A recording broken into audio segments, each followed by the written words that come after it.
ही पेंडी आम्ही पेंडा हातात घेतो, अशी उचलतो, अशी उचलल्यानंतर ती आम्ही अशी आवळतो, एक फेरा देतो, अशी पीळ मारतो. पीळ मारली की आतमध्ये खोचली जाते, म्हणजे ती पेंडी तयार झाली. व्ह्यूअर्स, अशा प्रकारे पेंड बांधली जाते भाताची. पेंडी म्हणतात.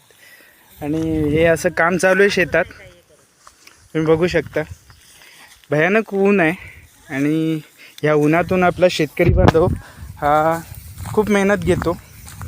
तरी हा शेतकरी बांधव हा उपेक्षित राहतो, कारण अन्नमालाला आजकाल शासन काही दर देत नाही.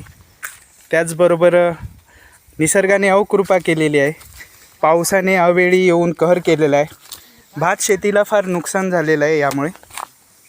तर बोलायचा विषय असा की शेतकरी बांधवांना राजकारण्यांशी नाही तर निसर्गाशी सुद्धा तोंड द्यावं लागतं.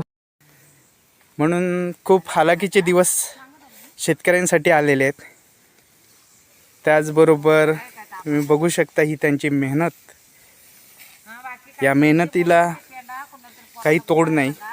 हे अन्न तुमच्यापर्यंत सहजरित्या उपलब्ध होतं, पण ही पडद्याआडची मेहनत घेणारा बळीराजा मात्र आमचा उपेक्षितच म्हणावा लागेल.